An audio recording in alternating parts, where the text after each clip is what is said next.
Assalamualaikum warahmatullahi wabarakatuh. Halo teman-teman semuanya, selamat datang kembali di channel Congor Misteri. Terima kasih sudah meluangkan waktu untuk mampir dan mendukung karya-karya kami. Semoga kalian semua selalu diberi kesehatan, kelapangan rezeki, dan perlindungan dari segala hal buruk. Buat kamu yang baru pertama kali datang, selamat bergabung. Jangan lupa klik subscribe, nyalakan loncengannya, dan bantu kami terus tumbuh dengan dukunganmu. Karena setiap cerita yang kami hadirkan dibuat dengan sepenuh hati, khusus untuk kalian yang mencintai kisah-kisah penuh misteri, makna, dan ketegangan. Malam itu, gue sama dua teman gue, Rian dan Dika, nekat nongkrong di Taman Mini. Bukan karena kita nggak punya kerjaan atau iseng doang, tapi lebih ke penasaran.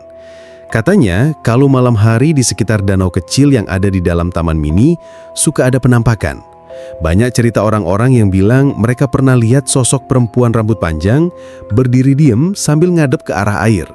Kadang duduk di bangku taman sendirian, kadang juga cuma kelihatan bayangannya aja.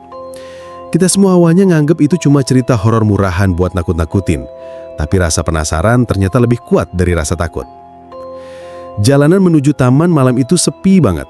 Lampu jalan memang masih nyala, tapi sinarnya redup dan bikin suasana bukannya terang malah makin serem. Udara juga agak aneh, karena siang tadi panas banget sampai bikin gerah, tapi begitu masuk area taman, tiba-tiba hawa dingin langsung nusuk tulang. Angin sepoi-sepoi yang biasanya bikin adem, kali ini malah bikin bulu kuduk merinding. Gua, Rian, sama Dika duduk di bangku beton dekat danau. Kita bawa termos kopi sama beberapa bungkus roti biar ada camilan. Awalnya semuanya biasa aja, kita ngobrol ngalor ngidul, ketawa-ketawa, ngeledekin satu sama lain, bahkan sempat bahas kerjaan dan mantan. Suasananya masih kayak nongkrong di warung kopi, santai banget. Tapi makin lama, makin terasa ada yang aneh. Suara jangkrik kedengeran terlalu keras, kayak lebih nyaring daripada biasanya. Daun-daun pohon yang kena angin, gesekannya bikin suara gemerisik yang bikin suasana makin gak nyaman. Lo pada tahu kan? Katanya di sini ada penunggu, kata Rian tiba-tiba sambil ngerokok dan ngeluarin asap pelan-pelan. Penunggu apaan? Tanya Dika, pura-pura nggak peduli. Tapi gue tahu dari nada suaranya, dia udah mulai nggak tenang. Yaitu, cewek rambut panjang yang sering kelihatan dekat danau. Gue pernah baca di forum, ada orang yang bilang dia ngelihat sosok itu tengah malam. Katanya sih dia berdiri doang, tapi ada juga yang bilang kadang jalan ke arah orang. Gue ketawa kecil, coba buat nggak terbawa suasana. Paling cerita orang-orang doang biar tempat ini kelihatan angker. Udah biasalah cerita begitu. Gue bilang gitu tapi jujur hati gue mulai agak gak tenang. Gue emang gak gampang percaya sama hal-hal mistis. Tapi di tempat gelap kayak gini, cerita kayak gitu bisa bikin imajinasi liar banget. Tiba-tiba, tanpa ada yang nyangka, ada suara ketawa kecil. Bukan ketawa keras, tapi lebih kayak bisikan. Tipis, pelan, tapi jelas kedengeran. Kita bertiga langsung berhenti ngomong, saling tatap dengan mata membesar. Gue pikir awalnya cuma halusinasi, tapi dari ekspresi wajah Rian dan Dika, gue tahu mereka juga dengar suara yang sama. Hening. Yang kedengeran cuma suara jangkrik dan angin. Gue coba nekat buka mulut. Lo pada denger juga kan? Tanya gue pelan. Rian buru-buru ngangguk, mukanya udah pucat. Iya, sumpah gue denger tadi, kayak cewek ketawa. Dika diem aja. Tapi tangannya kelihatan gemeteran waktu dia nyalain rokok. Jangan bercanda deh, gue gak suka, katanya dengan suara pelan.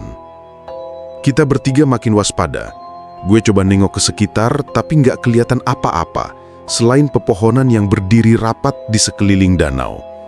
Air danau juga tenang, gak ada riak, kayak kaca gelap yang memantulkan sedikit cahaya lampu taman. Tapi justru itu yang bikin suasana makin serem. Karena gue ngerasa kayak ada sesuatu yang ngintip dari dalam air. Dari arah belakang gue ngerasa kayak ada yang jalan pelan, daun-daun kering keinjak. Gue langsung noleh, tapi nggak ada siapa-siapa. Gue nyoba nekat ngomong biar suasana nggak makin tegang. Paling ada kucing lewat, gue bilang. Tapi hati gue nggak yakin. Soalnya suaranya berat, bukan kayak langkah kucing, lebih kayak langkah orang yang nyeret kaki. Rian tiba-tiba matanya melotot ke arah seberang danau. Lihat deh, itu apaan? Katanya dengan suara hampir berbisik. Gue sama Dika otomatis ikut nengok. Dari kejauhan kayak ada sesuatu yang berdiri. Samar-samar karena jaraknya cukup jauh, tapi bentuknya tinggi dengan rambut panjang menjuntai sampai nutupin muka. Badannya nggak bergerak, cuma berdiri tegak, ngadep ke arah danau. Jantung gue langsung berdetak kencang. Keringat dingin mulai keluar dari punggung. "Lu yakin itu orang?" tanya gue, meski sebenarnya gue sendiri tahu jawabannya. Sosok itu diam aja, nggak gerak sama sekali. Kalau manusia biasa, pasti ada gerakan kecil kayak ngubah posisi badan atau gerak tangan, tapi ini bener-bener kaku kayak patung. Dika langsung berdiri, panik. "Udah yuk, cabut aja, gue nggak enak perasaan nih," katanya sambil buru-buru ngambil tasnya. Tapi kaki gue malah berat, kayak ditahan. Gue masih terus ngeliatin sosok itu, berharap itu cuma bayangan pohon atau orang lewat. Tapi tiba-tiba, angin kencang berhembus, dan gue jelas-jelas lihat rambut panjangnya ke bawah angin, tapi badannya tetap tegak, nggak goyang sama sekali. Rian nyumpah pelan, "Anjir, itu bukan orang." Dan seolah ngerti kalau kita lagi ngeliatin sosok itu, pelan-pelan muterin kepalanya ke arah kita. Rambutnya agak geser, nunjukin wajah pucat dengan mata hitam pekat yang kayak bolong. Dari jauh gue masih bisa ngerasa tatapannya langsung nusuk ke arah kita bertiga. Gue benar-benar kaku, nggak bisa ngomong apa-apa. Suasana jadi hening banget, nggak ada jangkrik, nggak ada suara angin, kayak semuanya berhenti cuma buat bikin kita lebih jelas ngelihat sosok itu. Sampai akhirnya, suara ketawa kecil itu muncul lagi. Tapi kali ini lebih jelas, lebih deket, kayak ada di sekitar telinga kita. Gue nggak tahu kenapa, tapi badan gue benar-benar kaku. Mata gue nggak bisa lepas dari sosok itu. Rambut panjangnya yang menutupi wajah bikin suasananya makin serem. Dari jauh, bajunya kelihatan putih, lusuh. Kayak kain yang udah lama banget nggak dicuci, penuh noda gelap di beberapa bagian. Gue nggak bisa jelas lihat apa itu noda tanah, air, atau bahkan darah. Rian langsung narik lengan gue. "Woi, jangan liatin, ayo pergi sekarang," katanya dengan suara gemeteran. Tapi kaki gue rasanya kayak dilem, nggak bisa gerak sama sekali. Gue cuma berdiri bengong, masih mantengin sosok itu. Dika udah makin panik, dia bolak-balik nengok kanan kiri, kayak takut ada sosok lain yang muncul dari arah berbeda.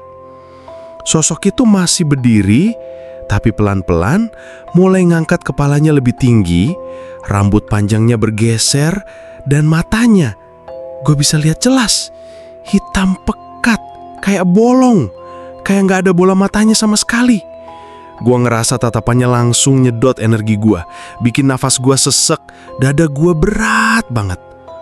Dan tiba-tiba bibir pucatnya kebuka, senyum tipis yang ngeri banget, kayak senyum orang yang tahu rahasia kita. Dari arah danau, suara air beriak kecil kedengeran. Padahal tadi airnya tenang banget. Gue yakin ada sesuatu yang berubah di sana. "Udah, cabut sekarang," Dika teriak. Lalu dia langsung lari ke arah motor.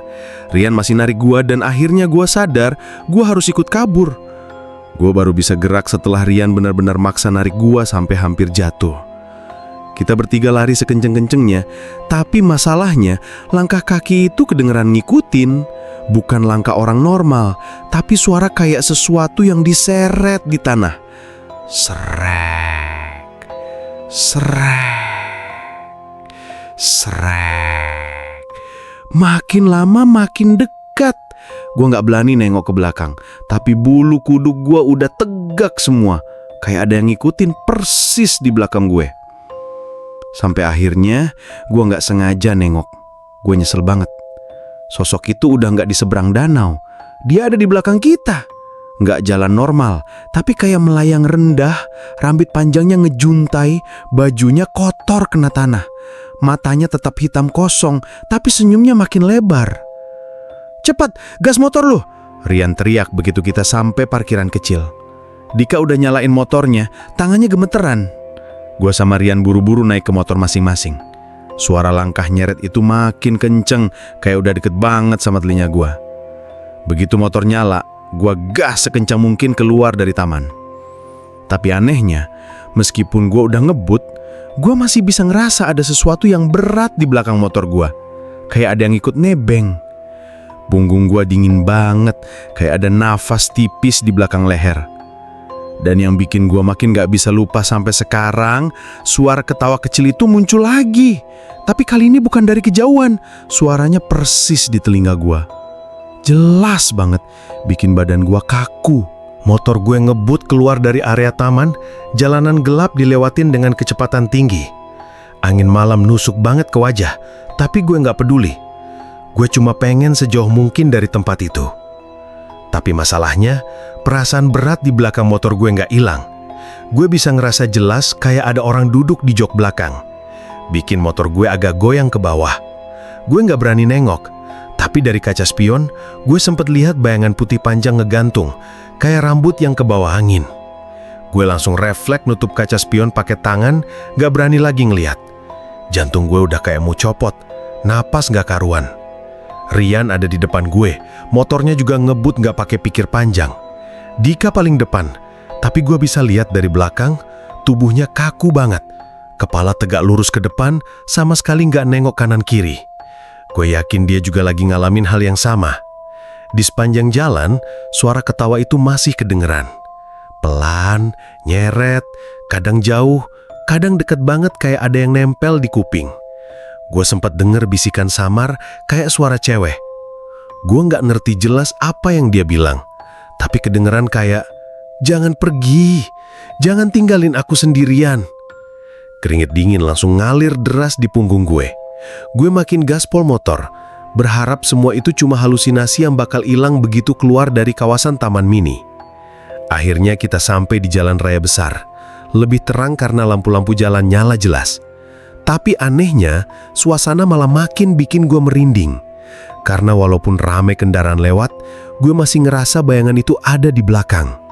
Gue coba nengok dikit lewat bahu, dan gue bener-bener nyesel. Bayangan putih itu masih nempel, rambut panjangnya ngejuntai sampai hampir nyeret aspal. Matanya masih hitam pekat, mulutnya senyum lebar, dan dia kayak nempel di jok belakang motor gue tanpa goyang sama sekali. Gue hampir mau jatuhin motor saking paniknya. Jangan nengok sama sekali," Rian teriak dari depan, suaranya pecah, penuh panik. Gue langsung nurut fokus ke jalan, tapi suara ketawa itu makin keras, makin jelas. Kita akhirnya berhenti di depan minimarket 24 jam yang cukup terang. Dika langsung matiin motor, badannya gemeteran, tangannya dingin kayak es. Gue juga sama, tangan gue lemes banget, sampai hampir jatuhin kunci. Rian kelihatan pucet, keringetan deras padahal udara malam itu dingin banget. Kita bertiga nggak ada yang berani ngomong selama beberapa menit. Cuma duduk di trotoar, ngatur napas, saling lihat dengan tatapan kosong. Gue ngerasa aneh, kayak apa yang barusan kejadian bukan mimpi, tapi juga terlalu gila buat jadi nyata. Sampai akhirnya Dika pelan-pelan buka suara. Lo pada tadi ngerasa berat nggak di motor?" Suaranya gemeteran, matanya masih merah kayak abis nangis. Gue sama Rian otomatis saling tatap. Gue nggak jawab langsung, tapi muka gue udah cukup nunjukin kalau gue juga ngerasain. Rian cuma ngangguk pelan, nggak sanggup ngomong. Dan pas suasana udah agak tenang, tiba-tiba ada suara ketok. Ketok. Ketok pelan di kaca minimarket. Kita bertiga langsung loncat berdiri, panik, buru-buru masuk ke minimarket. Suara ketukan berhenti, tapi pas gue nengok sekali lagi, sosok itu udah nggak ada, hilang, kayak nggak pernah ada. Malam itu kita mutusin buat nggak pulang dulu. Kita bertiga nunggu di minimarket sampai matahari hampir terbit. Rasanya baru pas matahari nongol, perasaan berat itu hilang. Baru saat itu kita berani pulang ke rumah masing-masing. Tapi sejak kejadian itu, ada hal yang bikin gue nggak pernah tenang. Motor gue, setiap gue nyalain tengah malam, kaca spionnya selalu ada bercak aneh kayak sidik jari basah. Padahal gue nggak pernah nyentuhnya. Kadang, waktu gue jalan sendiri, gue ngerasa berat lagi di jok belakang. Kayak ada yang ikut nebeng. Dan yang paling parah, sampai sekarang, kadang-kadang gue masih dengar suara ketawa kecil itu di telinga gue pas gue lagi sendirian di kamar. Terima kasih sudah menyimak sampai akhir. Setiap kisah yang kami bagikan bukan sekedar cerita, tapi jejak dari mereka yang pernah ada dan mungkin masih ingin didengar. Jangan lupa untuk terus mendukung channel ini dengan subscribe, like, dan komentar kalian. Satu dukungan dari kalian adalah satu langkah agar cerita-cerita kelam ini tidak tenggelam begitu saja. Sampai jumpa di cerita berikutnya. Wassalamualaikum warahmatullahi wabarakatuh.